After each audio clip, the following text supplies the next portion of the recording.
On the morning of June 12, 1962, a guard walking the early shift at America's most secure prison paused outside a dimly lit cell. The inmate inside seemed to be fast asleep. The guard reached through the bars and poked the unresponsive man. The head snapped off and hit the floor, a hollow decoy meticulously sculpted from plaster, soap, and human hair. The real inmates, career bank robbers and known escape artists Frank Morris, along with brothers John and Clarence Anglin, had disappeared. This was Alcatraz, a maximum security federal penitentiary engineered to hold the men who caused trouble everywhere else. It featured tool-proof iron bars, strict routines, and 12 daily headcounts. But the ultimate security measure wasn't the guards or the concrete, it was the geography. The island sits a mile and a half from the California mainland, surrounded by freezing, violently turbulent currents. The FBI ultimately concluded the 3 men drowned in that bay. Yet today, active federal arrest warrants remain open, and recent advances in fluid dynamics suggest that the most famous prison break in history was likely a complete success. Breaking out of the rock required 18 months of extreme patience. The men stole dining hall spoons to use as chisels and even built a makeshift drill powered by a salvaged vacuum cleaner motor.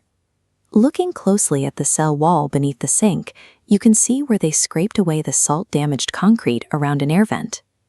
To keep the guards from hearing the scraping, Morris played his accordion loudly during the prison's designated music hour. They also knew they couldn't survive the freezing water without protection. Working in a secret space above their cell block, the men stole over 50 rubber-backed prison raincoats, stitching and gluing them over hot steam pipes to form life vests and an inflatable raft. Under the constant surveillance of armed guards, they manufactured a complete amphibious extraction vehicle right in the heart of the cell block. On the night of June 11th, they made their move. The men crawled through the utility corridor behind their cells, removed a vent to access the prison roof, slid down a bakery smokestack, and reached a blind spot on the island's northeast shore.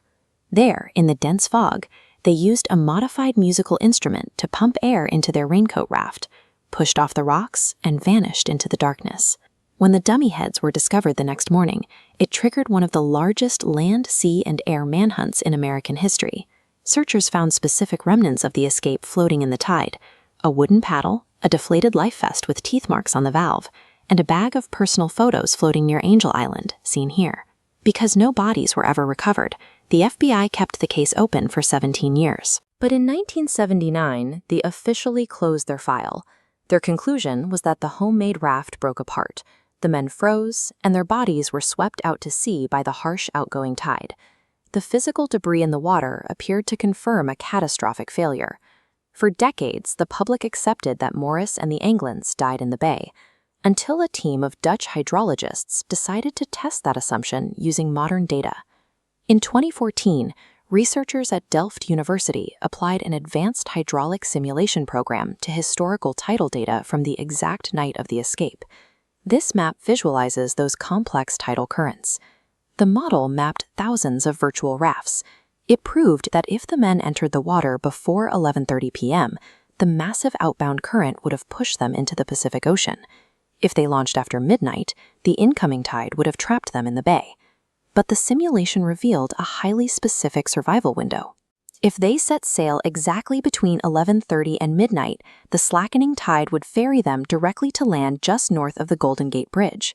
The simulation reveals a critical discovery.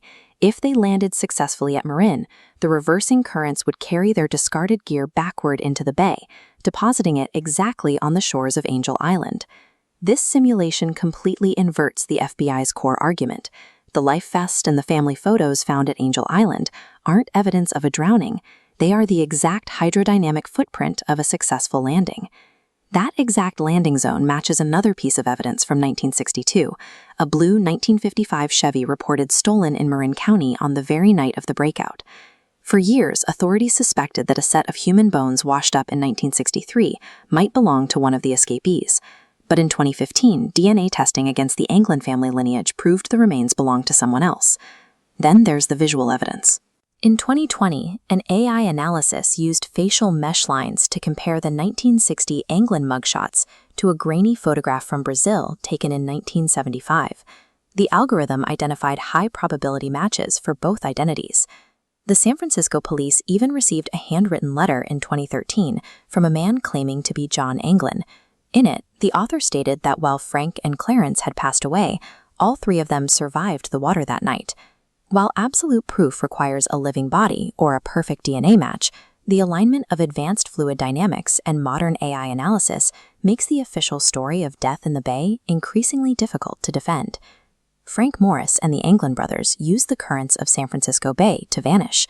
They turned the geography of the island against itself, convincing the authorities and the world they had died in the water.